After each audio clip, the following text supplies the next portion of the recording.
ಚುನಾವಣಾ ಅಖಾಡಕ್ಕಿಳಿದ ಡಿಕೆಶಿ ನಾಳೆ ಅಸ್ಸಾಂಗೆ DCM DK Shivakumar ಪ್ರಯಾಣವನ್ನ ಬೆಳೆಸ್ತಾ ಇದ್ದಾರೆ. ಅಸ್ಸಾಂ ಚುನಾವಣಾ ವೀಕ್ಷಕರಾಗಿ ನೇಮಕಗೊಂಡಂತ ಹಿನ್ನೆಲೆಯಲ್ಲಿ ನಾಳೆ ಅಸ್ಸಾಂಗೆ ಹೋಗ್ತಾ ಇದ್ದಾರೆ. ನಾಳೆ ಮೊದಲ ಬಾರಿಗೆ ಅಸ್ಸಾಂಗೆ ಡಿಕೆಶಿ ಭೇಟಿಯನ್ನ ನೀಡಲಿದ್ದಾರೆ. ಚುನಾವಣಾ ವೀಕ್ಷಕರ ಸಭೆಯಲ್ಲಿ ಭಾಗಿಯಾಗಲಿರುವ ಡಿಕೆಶಿ ಮುಂದಿನ ಮಾರ್ಚ್ ಏಪ್ರಿಲ್ನಲ್ಲಿ ಅಸ್ಸಾಂ ಚುನಾವಣೆ ಇದೆ. ಹಾಗಾಗಿ ಚುನಾವಣಾ ತಾಲೀಮನ್ನ ಆರಂಭಿಸಿದ ಡಿಸಿಎಂ ಡಿಕೆಶಿ ಈಗ ಎಲ್ಲ ಸಿದ್ಧತೆಗಳನ್ನು ಕೂಡ ಮಾಡಿಕೊಳ್ಳಲಾಗಿದೆ. ಮುಂದಿನ ಮಾರ್ಚ್ ಮತ್ತು ಏಪ್ರಿಲ್ ಅಲ್ಲಿ ಎಲೆಕ್ಷನ್ ಇರೋದ್ರಿಂದ ಚುನಾವಣಾ ತಾಲೀಮನ್ನ ಆರಂಭ ಮಾಡಿದ್ದಾರೆ ಡಿಸಿಎಂ ಡಿಕೆಶಿ ಅವರು. ಅಸ್ಸಾಂಗೆ ಡಿಕೆಶಿ ಅವರು ನಾಳೆ ಭೇಟಿಯನ್ನು ನೀಡಿ ಚುನಾವಣಾ ವೀಕ್ಷಕರ ಸಭೆಯಲ್ಲಿ ಭಾಗಿಯಾಗ್ತಾರೆ ಡಿಕೆಶಿ ಅವರು. ಎಲೆಕ್ಷನ್ ಇರೋದ್ರಿಂದ ಸಕಲ ಸಿದ್ಧತೆಗಳನ್ನು ಕೂಡ ಮಾಡಿಕೊಳ್ಳಲಾಗ್ತಾ ಇದೆ.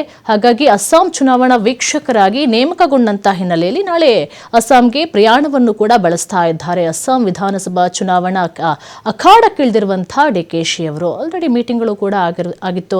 ನಾಳೆ ಅಸ್ಸಾಂಗೆ ಭೇಟಿಯನ್ನು ನೀಡ್ತಾ ಇದ್ರೆ ಏನೆಲ್ಲ ಆಗಬೇಕು, ಹಾಗೆಯೇ ಏನೆಲ್ಲ ಬದಲಾವಣೆಗಳು ಆಗಬೇಕು ಎಲ್ಲವನ್ನು ಕೂಡ ಚರ್ಚೆ ಮಾಡ್ತಾರೆ. ಅಸ್ಸಾಂ ಚುನಾವಣಾ ವೀಕ್ಷಕರಾಗಿ ನೇಮಕಗೊಂಡಿರುವಂತಹ ಹಿನ್ನೆಲೆಯಲ್ಲಿ ನಾಳೆ ಮೊದಲ ಬಾರಿಗೆ ಅಸ್ಸಾಂಗೆ ಡಿಕೆಶಿ ಅವರು ಭೇಟಿಯನ್ನ ನೀಡ್ತಾರೆ. ಚುನಾವಣಾ ವೀಕ್ಷಕರ ಸಭೆಯಲ್ಲಿ ಭಾಗಿಯಾಗ್ತಾರೆ ಡಿಕೆಶಿ ಅವರು. ಮುಂದಿನ ಮಾರ್ಚ್ ಮತ್ತು ಏಪ್ರಿಲ್ ನಲ್ಲಿ ಅಸ್ಸಾಂ ಚುನಾವಣೆಯ ತಾಲೀಮು ಈಗ ಆಲ್ರೆಡಿ ತಾಲೀಮನ್ನು ಆರಂಭಿಸಿದ್ದಾರೆ ಡಿಸಿಎಂ ಡಿಕೆಶಿ ಅವರು. ಹಾಗಾಗಿ ಎಲ್ಲ ಸಿದ್ಧತೆಗಳನ್ನು ಕೂಡ ಮಾಡಿಕೊಂಡಿರುವಂಥದ್ದು.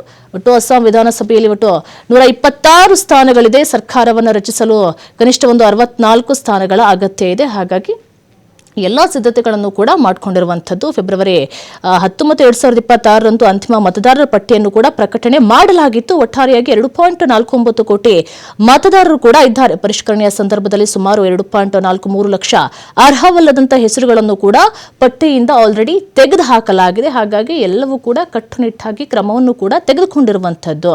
ಹಾಗಾಗಿ ಎಲ್ಲ ಸಿದ್ಧತೆಗಳನ್ನು ಕೂಡ ಮಾಡಿಕೊಂಡಿರುವಂಥದ್ದು. ಚುನಾವಣಾ ಆಯೋಗದ ಪೂರ್ಣ ಪೀಠವು ಫೆಬ್ರವರಿ 17 ಮತ್ತು 18ರಂದು ಗುವಾಹಟಿಗೆ ಭೇಟಿ ನೀಡಿ ಸಿದ್ಧತೆಗಳನ್ನು ಕೂಡ ಪರಿಶೀಲನೆ ಮಾಡಿರುವಂತಹದ್ದು. ಹಾಗಾಗಿ ಎಲ್ಲ ಸಿದ್ಧತೆಗಳನ್ನು ಕೂಡ ಮಾಡಿಕೊಂಡು ಚುನಾವಣೆ ತಾಲೀಮನ್ನ ಆರಂಭಿಸಿದ್ದಾರೆ ಡಿಸಿಎಂ ಡಿಕೆಶಿ ಅವರು. ನಾಳೆ ಮೊದಲ ಬಾರಿಗೆ ಅಸ್ಸಾಂಗೆ ಡಿಕೆಶಿ ಅವರು ಭೇಟಿಯನ್ನ ನೀಡ್ತಾರೆ. ಚುನಾವಣಾ ವೀಕ್ಷಕರ ಸಭೆಯಲ್ಲಿ ಭಾಗಿಯಾಗ್ತಾರೆ ಡಿಕೆಶಿ ಅವರು.